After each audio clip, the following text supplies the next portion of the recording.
I ate the Stig. Well, Mind you, at least we know his real name now. what?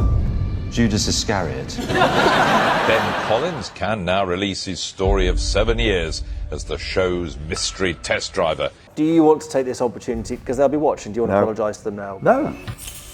Some say that he's recently been releasing pop records under the pseudonym of Lady Gaga. All we know is he's called the Stig. Welcome to Some Say, which is my podcast about fascinating car stories. And today, I'm joined by the godfather of Top Gear, Andy Wilman.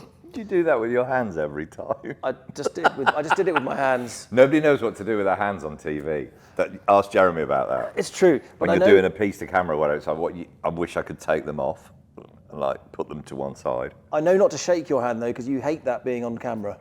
That was one of the early rules I picked up from you. Don't shake hands. Just start talking. Oh no, that's if I'm cutting a film. Yeah, there's always people leave the bits where people go hi and walk in and sit down, and it's like no, fuck that. You sort of cover that in voiceover so you can get to the bit where they're actually sat and talking. Is that what you remember from? I remember many 10 things. years with me. I remember a lot of things, but actually there's a million questions I've got. I'd love to ask you. Okay. But firstly, I'm delighted that you've agreed to sort of have a chat on camera. I'm delighted you asked. After all this time. And actually, I was quite jealous when you had Porter and Wiseman. Porter and Wiseman. I was like, where's my invite? Yeah, well, I was delighted that you felt that way and to get you on. Yeah. What I was going to say is firstly, who you are, your position you're known for is executive producer of Top Gear and Grand Tour, which I think confuses a lot of people and including me, when I actually attempted to get my CV on your desk, I didn't know that it was you I had to go to. I thought I'd be the director, because you would assume, most people think the director is the boss, but actually the exec producer is... I think only you were confused. But Really? There we go, racing drivers Thanks, Andy. and IQs. Match made in heaven. Yeah. So you want to know what an exec producer is? Well, I know now, but I think most people don't think. Most people think that Ridley Scott is in charge of the Alien movie, or right, they think okay. it's going to be Stanley No, they're Kubrick different to is the film thing. and to television. That's what I mean. So yeah, They are, because you see all these dramas and films, you see exec producer. Usually that's given to, what was I watching? True Detective, the new one with Jodie Foster. And it says executive producer Woody Harrelson, who was in the first True Detective. So he has some clearly ownership of that format, and then you get that nominal title and paid, or they'll make film stars exec producers, and it's another way of giving them some more money. Whereas in telly, an exec producer is like the most senior producer. So they're actually more hands-on. I think in America they call them showrunners. So you do work, you do actually do things, and you oversee everything. But You're struggling to explain it, which is great, because that plays to my point. Because what I think is true for you is that you're much broader than a producer. I think. They're in charge. But you're also the creative, Managing director. You're hugely creative. This was the '60s. Managing director. Well, what I thought is you've redefined what it means. I think because you brought together all these creative minds, but your passion is what has driven Top Gear and pulled those people together. Well, I and kind of disagree. Harness their energy, no? No, I disagree, because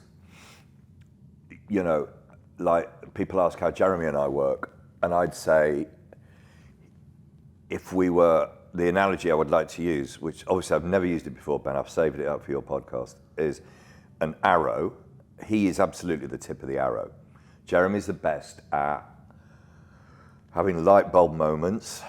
There's no kind of presenter I know, maybe people like Louis Theroux. There's very few, though, who have so much involvement and control of editorial. So he's there, and I'm slightly behind in the things we do together and have done together. He's kind of, I'm happily slightly behind. So he has that thing like, I'll punch through the wall, we'll do this, we'll do that.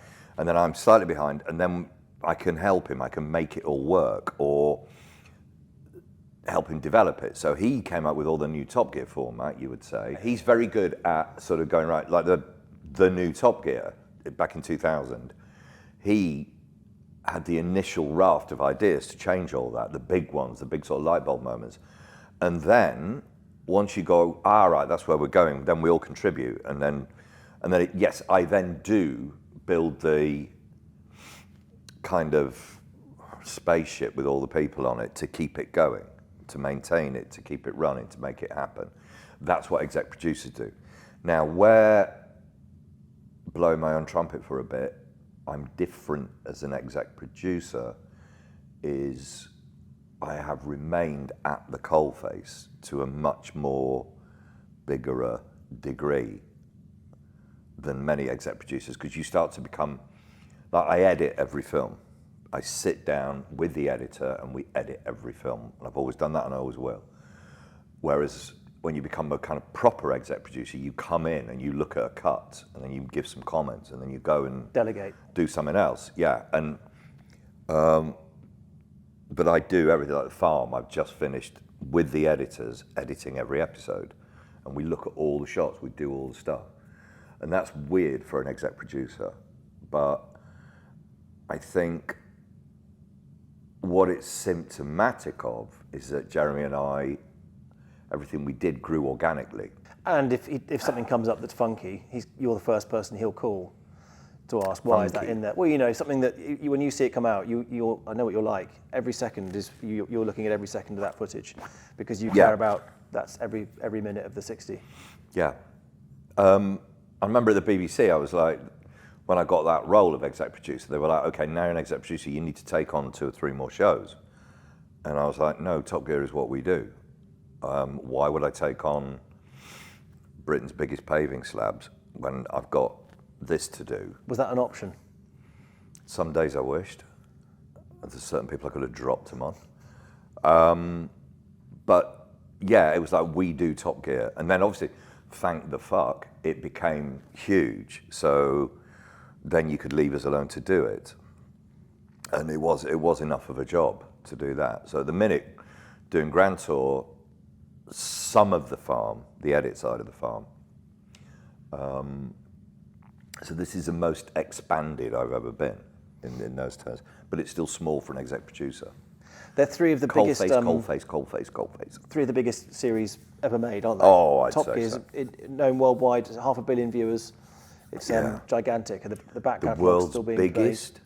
no, most watched, what was in the Guinness Book of Records, most watched factual entertainment show in the world. Yes, 74 countries, probably more, and counting. Oh, it's more than that. It would be. Yeah. I've got, so there's a line here from Wikipedia that I wanted just to recycle, just to go back to your origin story. It's the worst research. It's best, it's really good. Everything you need to know. There's a line from Wikipedia, it probably isn't true. Andy Wilman is responsible for the creation of the Stig. Wilman and Clarkson both attended Repton School, along with Formula One designer Adrian Newey. So everything happened there. So is this where you met Clarkson originally? Yeah, at school? Max Verstappen is where he is today because of you and Jeremy and I in physics. Beating up Adrian Newey. Lessons, yeah. As boys. We were like, you nerd, get back to your... Have a wedgie. Was it physics you do with aerodynamics or biology? No, it'd be physics, wouldn't it? Actually, he was older than you. He was older. I don't remember him. I think I arrived in like 1975. You and I were looking at the dates. So I'd say Jeremy would have known him. He would have been older than Jeremy. I think he was in the Hall house. There were 9 houses with 50 boys in each one. And they were all spread throughout the village. And I think he was in the Hall. And obviously he must have been clever. And it's like, you know how it is now. You look at those people on super yachts now with 28 Russian models, and they were always a fucking computer nerd at school who you would laugh at, and now they've got the private jet and everything.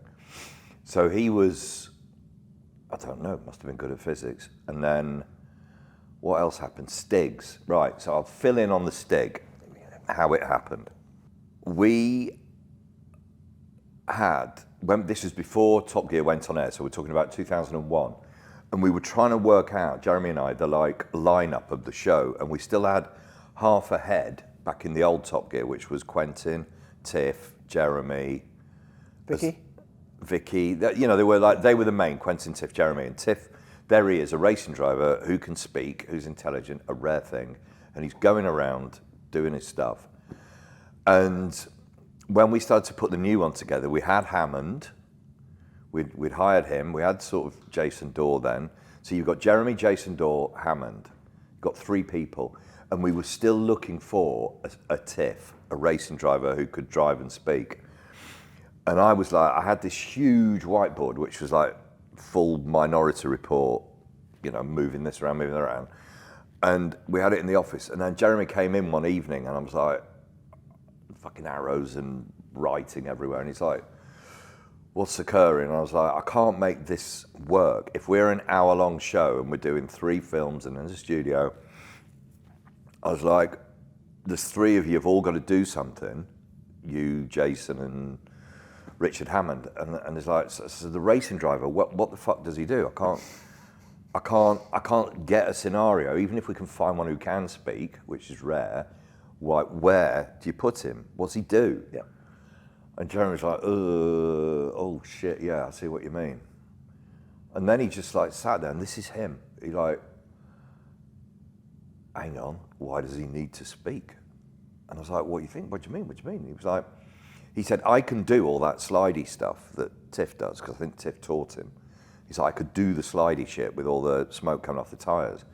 He said, but what I cannot do is what racing drivers do, which is lap after lap, 10th of a second, perfection. I can't do it.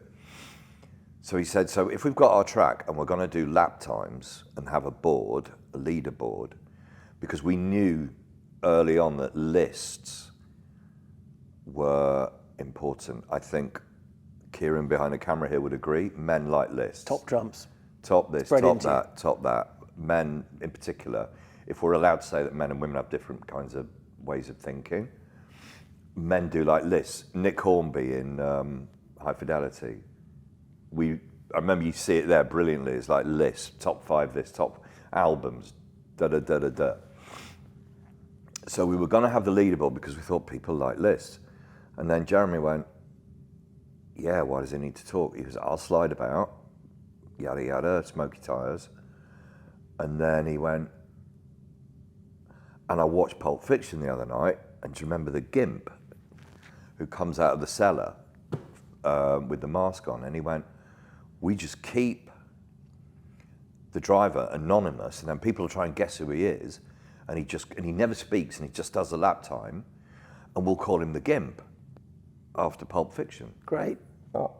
I was hoping you would say it related to Boba Fett from Star Wars, who was quite a cool character who didn't talk, as opposed to someone with a rubber ball in their mouth. But you've broken that who's having illusion. bots and sex on a daily basis. So we were like, this is like... This is, don't know if I well, wanted there to was a answer Stig this. before you, wasn't there? Yeah. Perry. So we Okay. said to Perry, right, you're going to be the gimp. And he was like, and you can fuck off. I'm not doing that. I think he did all of you that followed a favour. He did. Because he said, I'm not doing it. I'm not going around being called the gimp. And we were like, ooh, that's a bit close to the bone. Look how much he's protesting. So we then thought, what? And then again, it was one of those moments where you go, fuck, what do we do? What do we do? We're recording the pilot. And then Jeremy went, Stig. We'll call him Stig. And then people went, Stig of the dump. And he went, no, we used to call Stigs was like at Repton. That was like a nickname for a new boy first year, Stig. So Someone you can kick around. no, we didn't. Not in those days. That's what you're thinking. No, those days are gone. There was.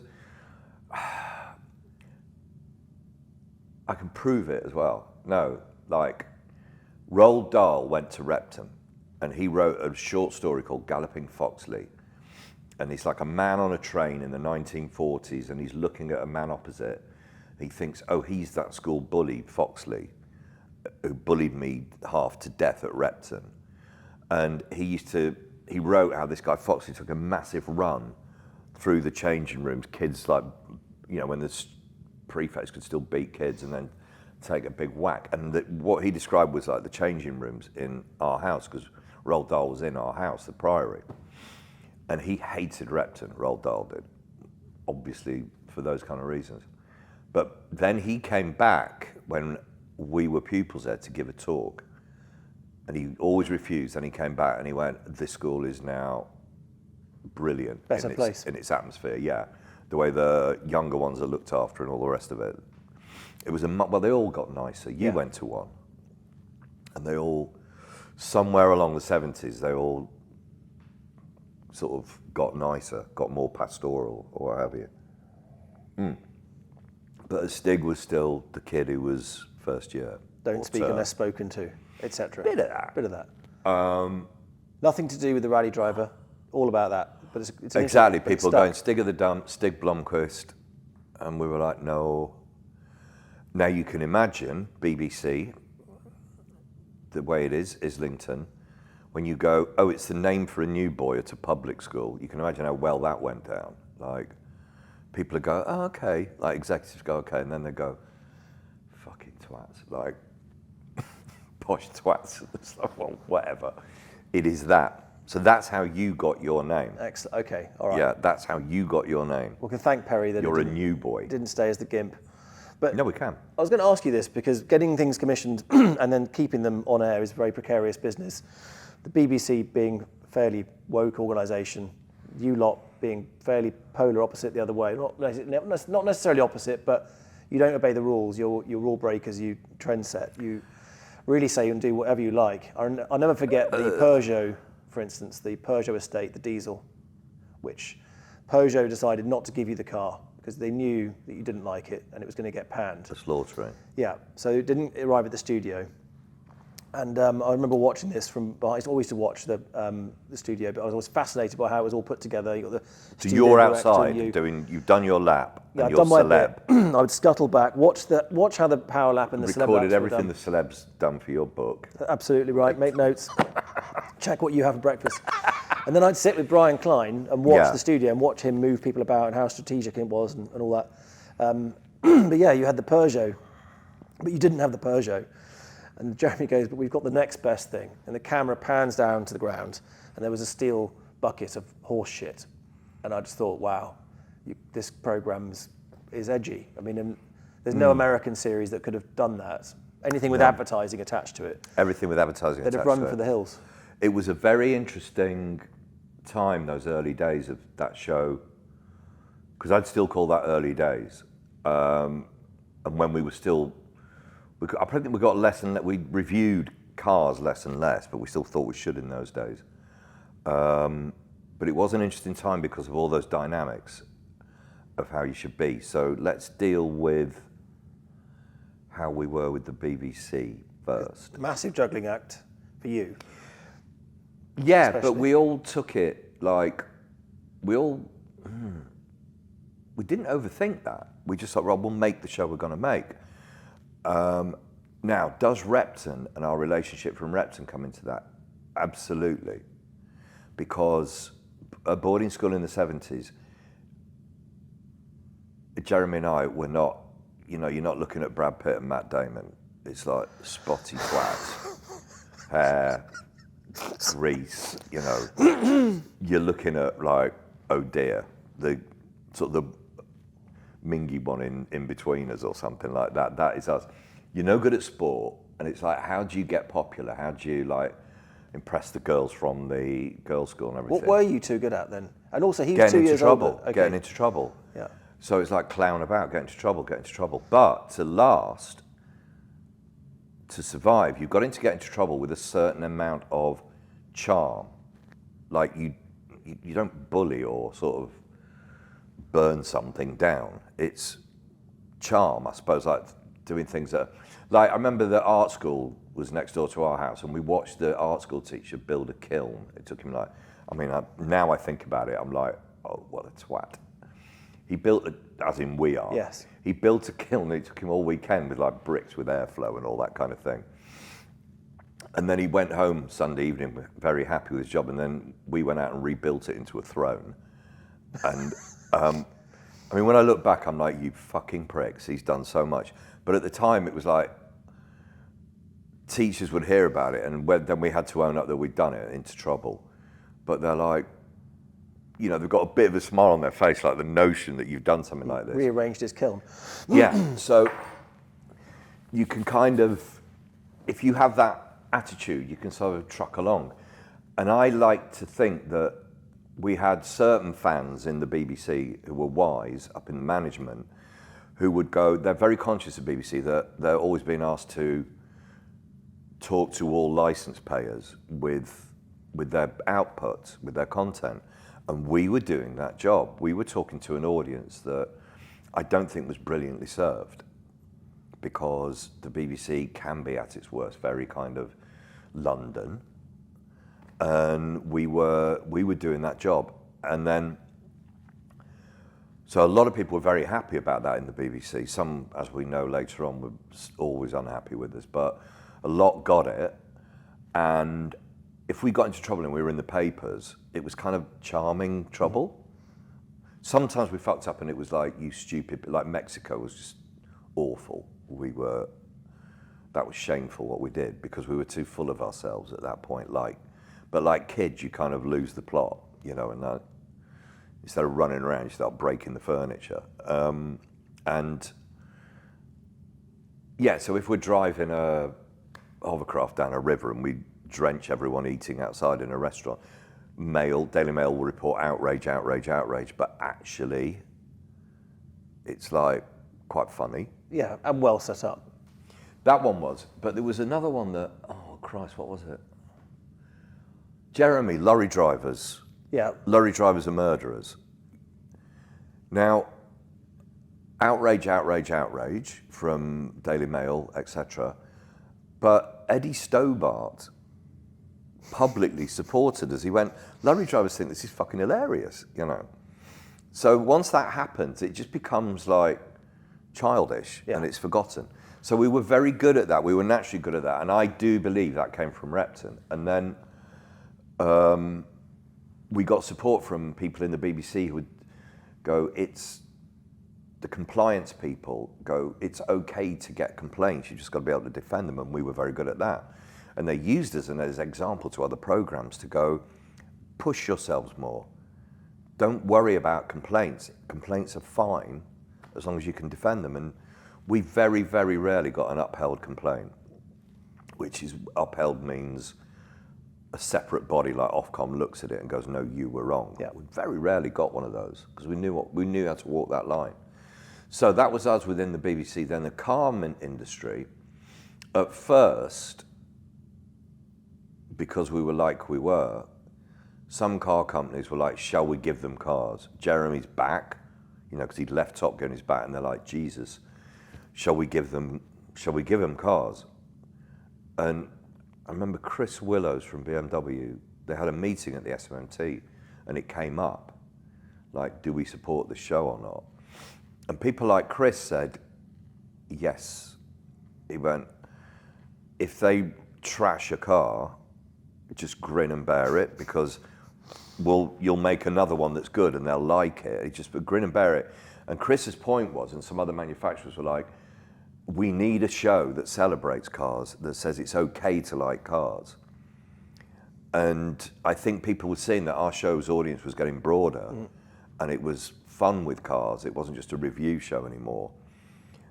And so clever manufacturers went, yeah, cars get celebrated. It's okay to be a geek. It's okay, da, da, da.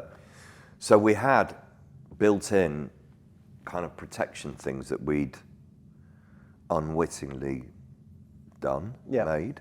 Does that make sense? Yeah, makes a lot of sense. Yeah. So you met Jeremy though, at that stage, because there's, you probably are aware how many countless YouTubers you've inspired with huge channels and platforms like Freddie Tavarish, Matt Armstrong, Drive Tribe, all these different people, channels that really got inspired to go out and do what you did from quite a young age because of Top Gear. Yeah. But did you know that this is what you wanted to do when you were a kid? Yeah. Or I'm going to do something with Jeremy? Or how did you get into TV, or what was your career path? We used to, I'm going back to Repton, there was like dormitories, right? And you sort of move around you'll know this from your dormitory days.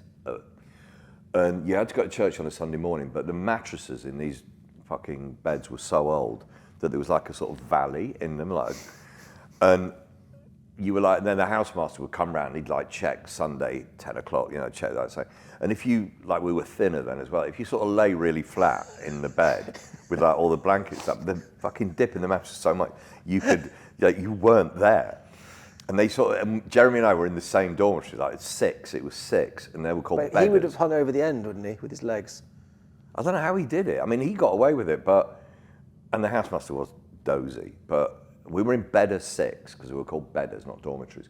We were in bedder 6, and he so he comes in and we're like, and he's like, okay, this one's empty, and then he goes off. So we can miss chapel, smoke out the window, and just talk bollocks.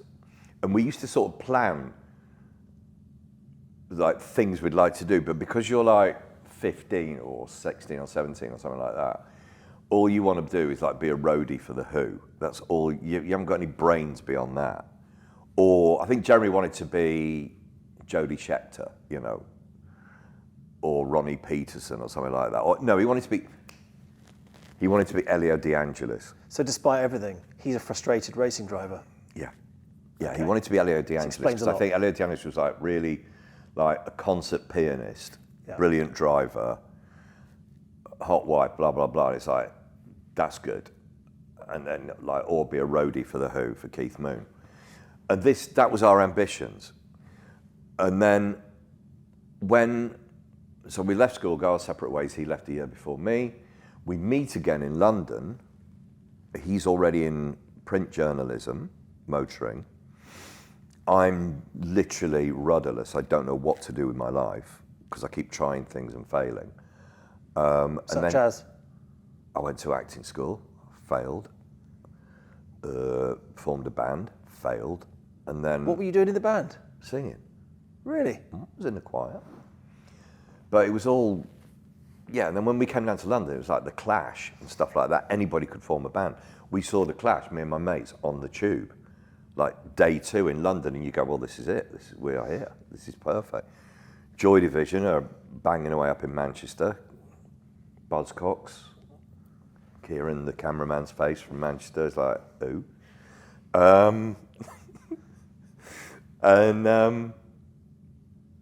Yeah, we were like, I was trying all these things and failing. Then I went to university like late, got a degree, came back to London. Degree in what?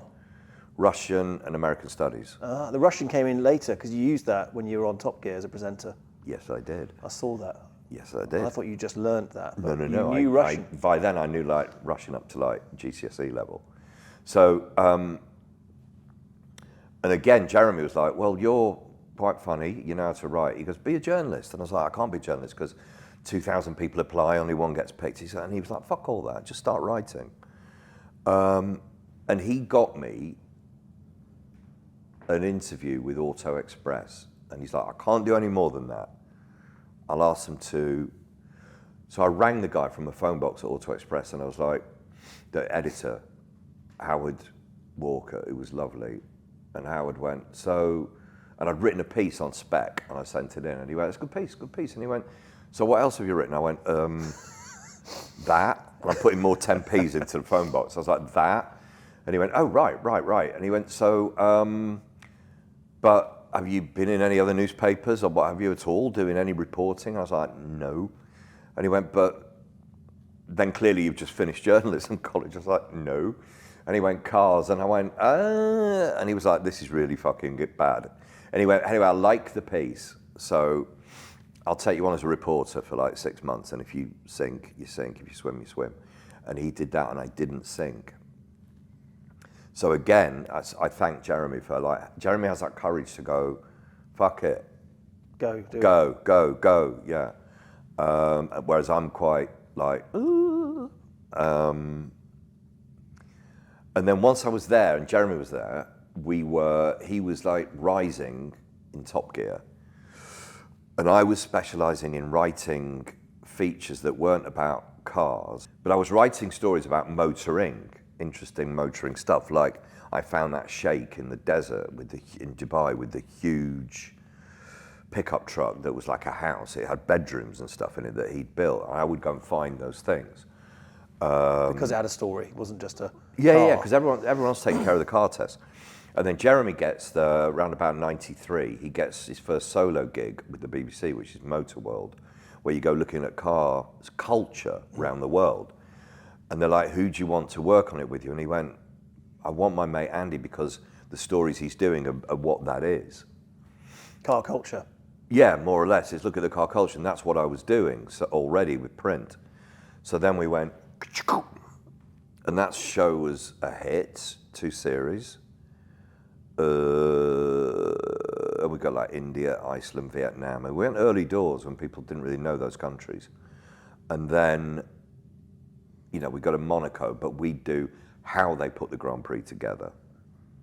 So was that show a hit? Because I wasn't clear on how it How old sat. were you in '93? Well, I didn't see it then, Four. but I've watched it since, and I think it's a great show. Do But you? I didn't. Well, I enjoyed it, but it didn't. But it did stop, and so I didn't know whether that meant that it was a good show. No, we that- did 2 series, and then we stopped. just ran out of countries where we thought we could do it anymore.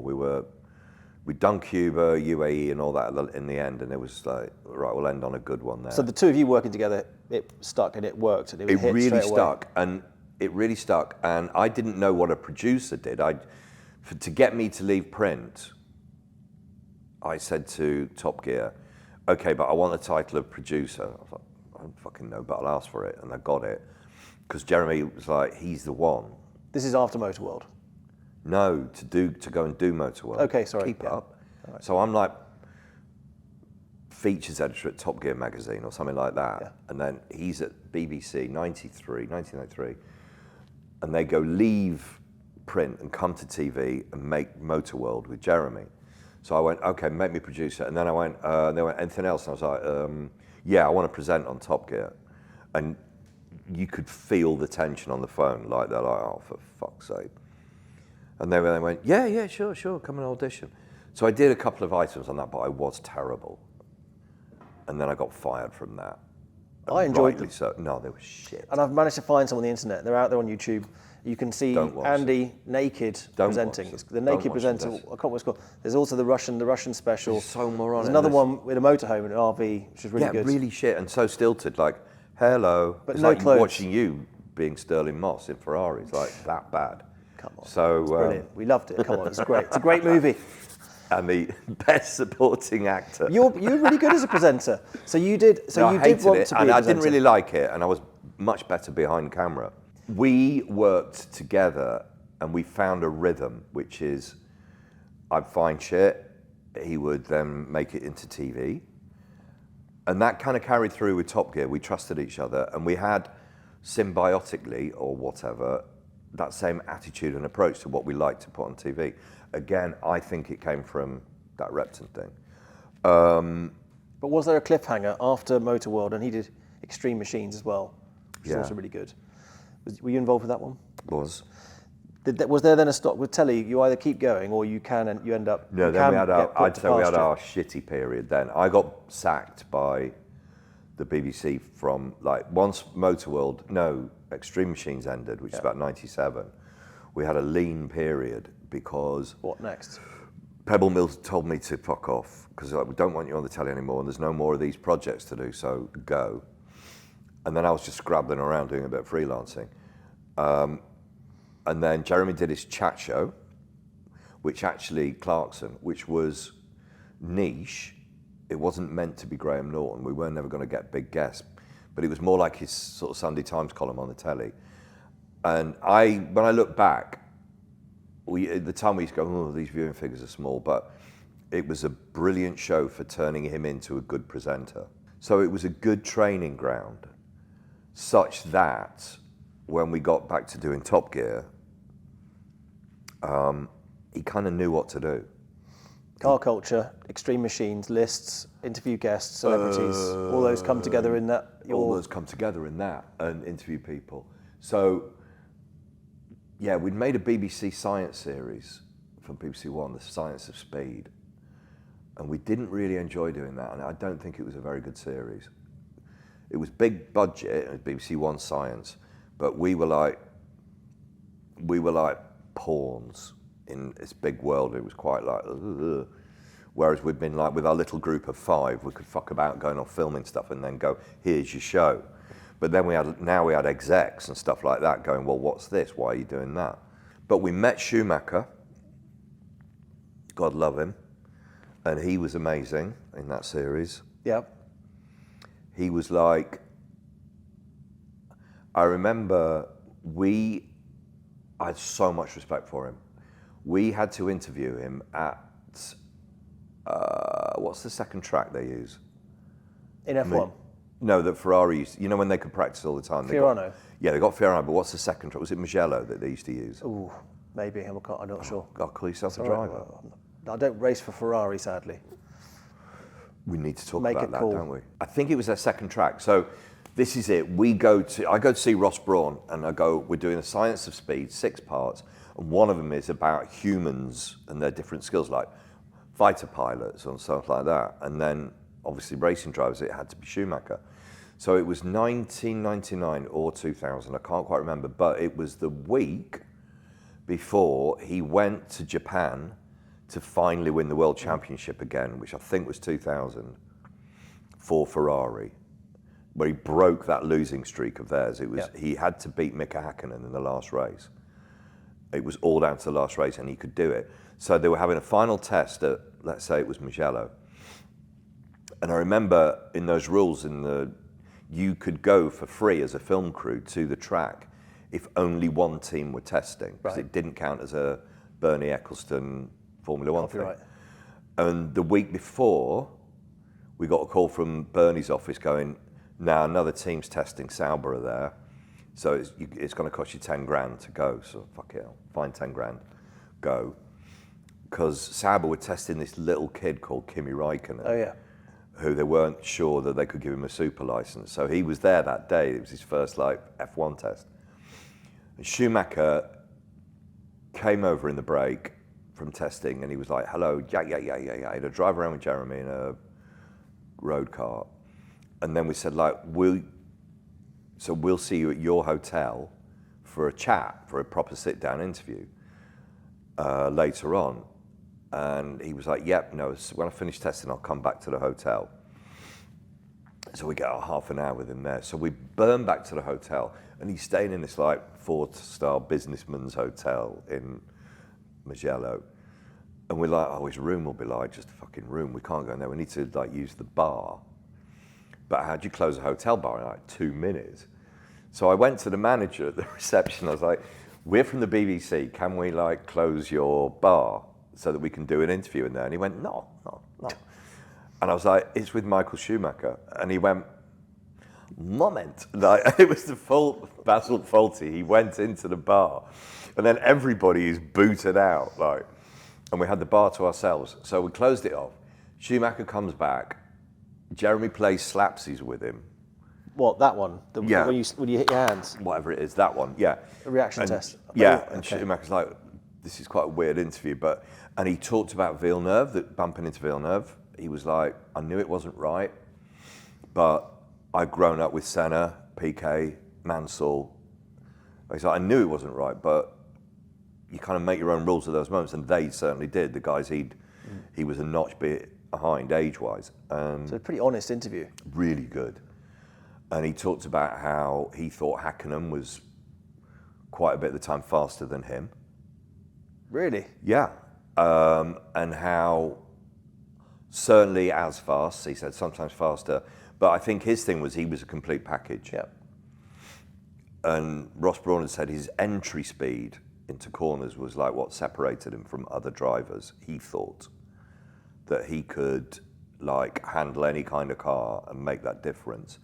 And his entry speed was faster without losing exit speed.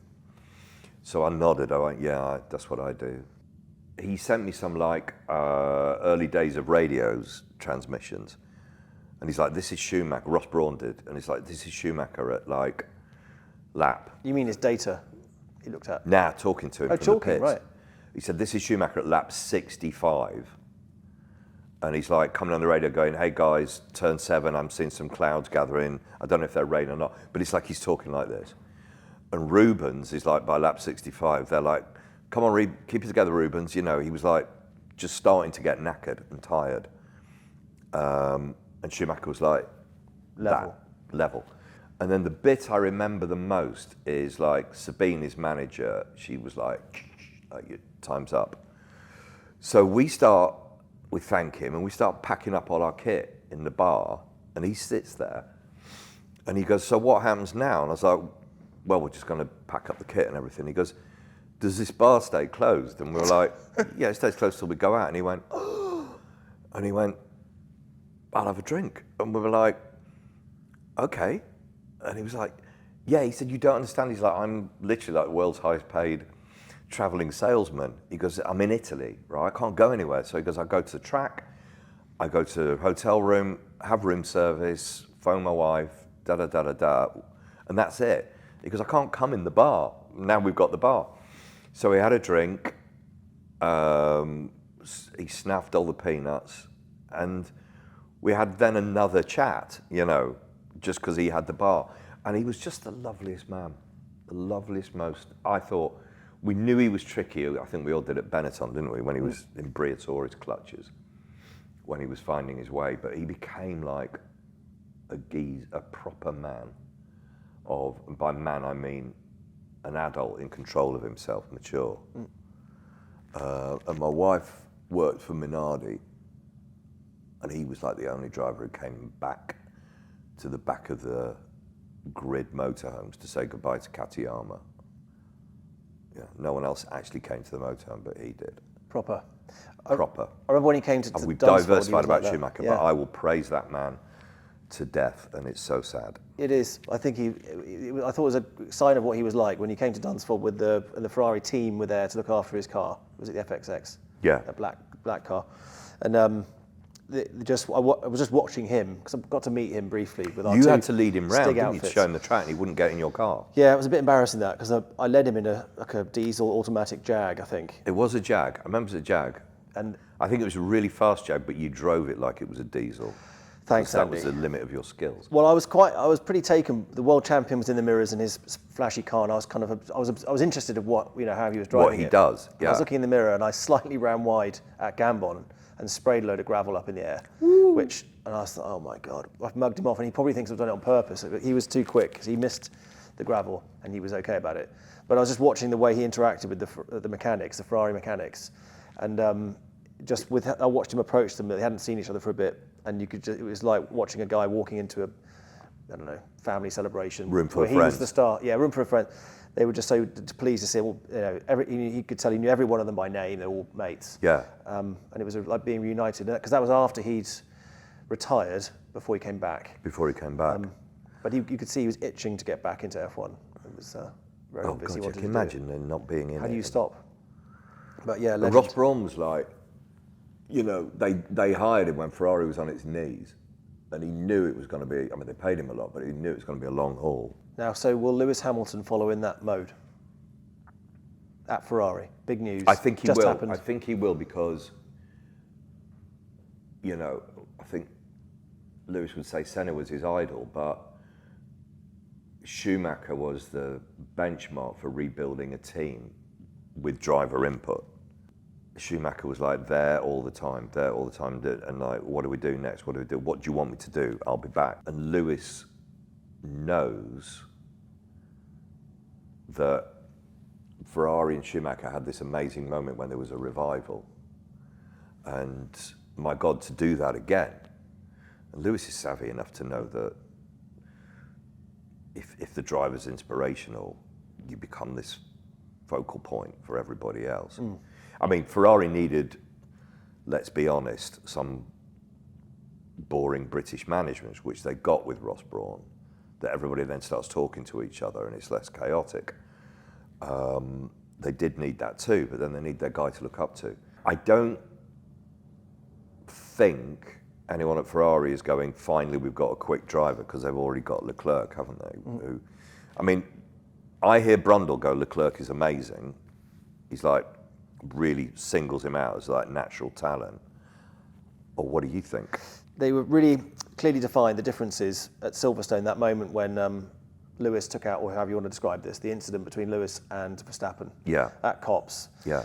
Very high speed corner, very high speed. I mean, the impact he had, I can't remember how many G it was, but it was enough to take him off to hospital.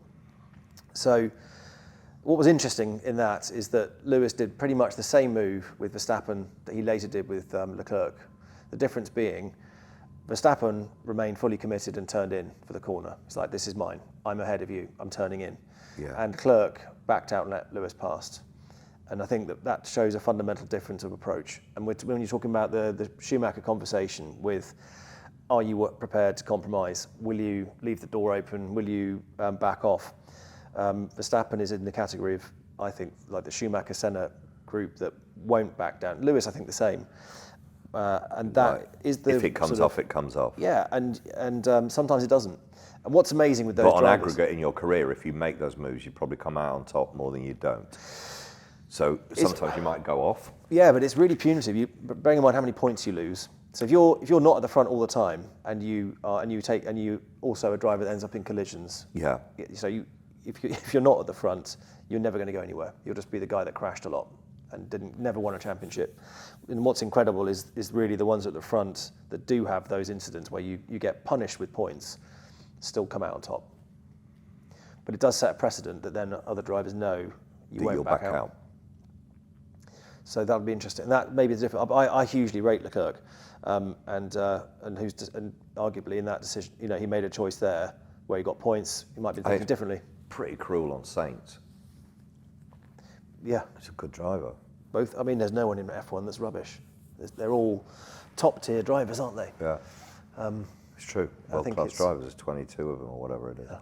Yeah, I think Schumacher was amazing that he had all those like different skill sets in his toolbox, that he could do what he did. And I remember, oh God, we were doing a piece about what's in the water at Maranello. That was an article actually. Why is this place the place where so much stuff comes together? And I went to see the guy who makes the racing seats for the Formula One cars in the days when they were like leather, I think, so back in the Enzo days. And you got Gerhard Berger's seat with Berger written on it and shit like that. And but they still did the seats, even though they were now whatever they were, carbon fibre, the molds. They still made the seats. And Schumacher had to go for his seat fitting when he arrived. He's tiny, actually. I tried to squeeze into his car. Yeah. And it's just no. He's really, I don't remember him being really tiny. he's small. Skinny, isn't he? Yeah. Yeah. And he went for his seat fitting, and this guy, his family, like they'd made luggage as their main thing, and then Enzo had come along and said, "Give me some free seats, and I'll let you put your name on the seat or something like that." And then they just stayed with them making the seats. Schumacher goes for his fitting. This family collects balsamic vinegar as a hobby, and this guy's got this amazing collection in the attic of 20-year-old balsamic vinegars and everything. And Schumacher's like, he talks to Schumacher about it, and Schumacher's like, he really likes apple juice. He's got a sweet tooth, he likes apple juice. So the guy starts showing him the collection, and Schumacher's like, and he stays for an hour, and like Ross Brawn, he's got all these missed calls from his phone from Ross Brawn going, we're supposed to be discussing, tyres down at the place, and Schumacher stayed. And the guy was saying, I think he understood that he has to become part of the fabric of Maranello. And arriving late for a chat with Ross Brawn, he can always have a chat with Ross Brawn. He was weaving himself logically into the setup. So it's the saddest fucking thing ever that he's now ill. Yeah. It really is. And I hope Lewis, who I will support and follow wherever he goes. Is he going there just so he can go, I drove a Ferrari in my career? Because if nobody's going to knock Verstappen off a perch, that's probably a smart thing to do for when you look back when you're older. I think there's an extra tenth of a second maybe in driving for Ferrari, and I think... Because of the G up of being in a red car? Maybe it's silly, but even with, not to relate things back, but like the Stig outfit, for instance, it is a thing. It's a brand. It's something it's an aspirational thing. And I think I definitely thought wearing that, you felt an energy. I think red car, Ferrari, it's got such a history. Yeah. There's so much passion in the fans, and all that cultural side of it that Schumacher imbibed and absorbed and took that energy. At this stage, Lewis. So it's isn't really the youngest exciting driver, to get in a Ferrari. It's got to be. Yeah. And everybody knows it's about regardless of anything, if you put in 110%, the fans get behind it, and then. So I think it's really exciting. I'm really glad it's happened. Yeah. Do we want to see him another season at Mercedes? Let's mix it up, and it's a cat amongst the pigeons for the whole whose car's coming out of the winter Cold War. So who would you sign for for war. Mercedes? It's a great question. I mean, they've already got a pretty mega talent pool there. So I don't know. I don't know who moves out. Albon? He's brilliant. Fascinating listening to him talk about Verstappen, but he's very fast. Gasly is fast. Ocon's fast. So there's a few knocking around. Yeah. Or you pick someone who's not yet in F1. Oh my God, can you who's imagine got if Alonso went there though, for his last year? it. He can pull it out as well. Of course he could. And he seems to be fired up Yeah. in the green car. I'd love it to be Alonso. I think they should pay him That would to be go. fun. And they'll get another champion in. Either someone like him, who's got the real gumption and the balls to say, right, yeah, this is it. This is my best shot. Yeah. Or someone that's brand new. Yeah. But the fun thing with you, well, interesting. You're not that into cars, but you love F1, so I know that. Yeah. But you aren't a car nerd. But do you regret not including more information about things like differentials, like limited slip, the EDIF, for instance, spools? Do you know I don't? Tyre compounds in Top Gear. Yeah, Do you- as is that one I of your- look at the Guinness Book of Records entry for most watched show, I don't regret including more information about differentials. The Piston Stig that rings. followed you is very annoyed if we don't put more in He about loves a diff, differentials. doesn't he? loves a diff. He loves a diff. Loves a BMW. But the only diff. problem is he doesn't know who any of the celebs are. The amount of times I go, right, who we got today? I go, oh, it's Benedict Cumberbatch. And he'd go, don't ring a bell. I don't think he has a TV. No. He's more like the sort of cartoon version of the Stig in a way. Yes, He sort of comes out of a he vacuum sits in a box. and comes out. Yeah, put him in a cryogenic chamber and then like on a Wednesday get him out. I had a telly, but I just couldn't work the control. Or the laptop. I just bought that for show because Stigs can't read or write. It's Can't just there do for show. anything. It's just there with Oh God, pictures. remember those films we did, like taking you across London? That was You see, awesome. right, okay, that's the difference in the Stigs, because I direct, so what we would do is if you got one of those races, so there's Jeremy in the boat, James in a car, Rich on his bicycle, Stig.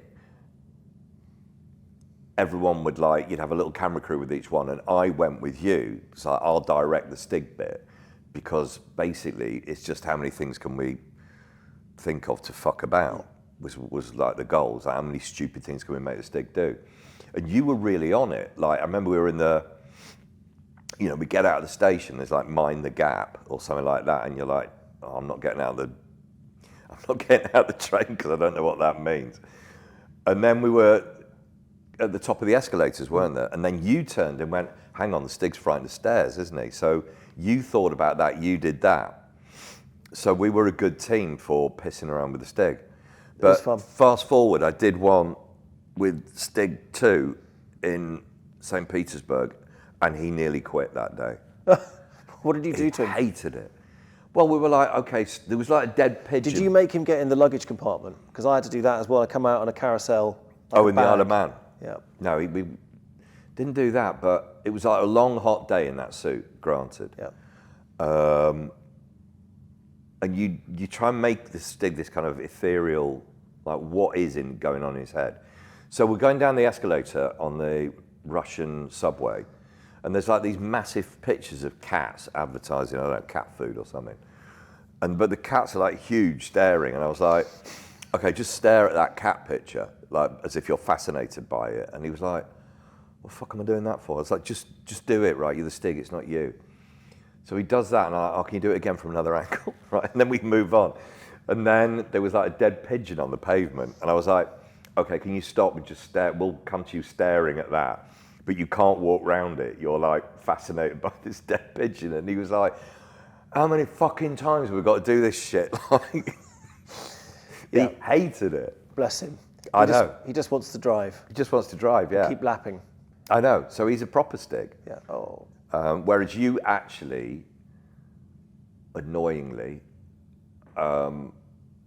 grew the Stig's character. You were very, very instrumental, I think, in putting the idiosyncrasies and the flesh on that character. You were really good at it. It was fun. It was great. And actually, silly little things like the suit. So I remember when I first turned up, there was this really cheap teabag like looking suit, and it was Yeah. the old-fashioned helmet. And I that was just something I thought, actually, again, This could be better. This could be, yeah, we do it better. I remember emailing you like, dare I sort of suggest something? What was that? You trying to do an email? Well, that was it. Actually, I got someone else to do it in the end. Yeah. But yeah, I sent you a different helmet. Blah, blah, blah. Yeah, go for it, get it on, and it just looked cool, didn't it? It was a good vibe. I probably took the credit for it. Yeah, I'm sure you I do. probably just went, hey, guess what I did?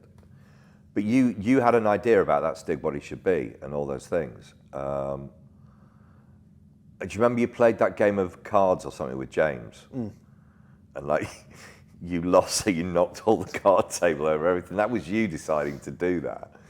Because the Stig is fucking petulant and a twat. And it's fun. You were a brilliant Stig, there's no question. 100%. And you built him. So there. Where did that bring us to? Well, and he went, look out there. And he like pointed at the hills, and it really was the hills have eyes. And he was like, if you're taken into there, I cannot protect you. And the crew were looking at me going, did you really do that number plate, genuinely? Because we're about to get our fucking heads kicked in and our lives are gonna be in danger, we know that.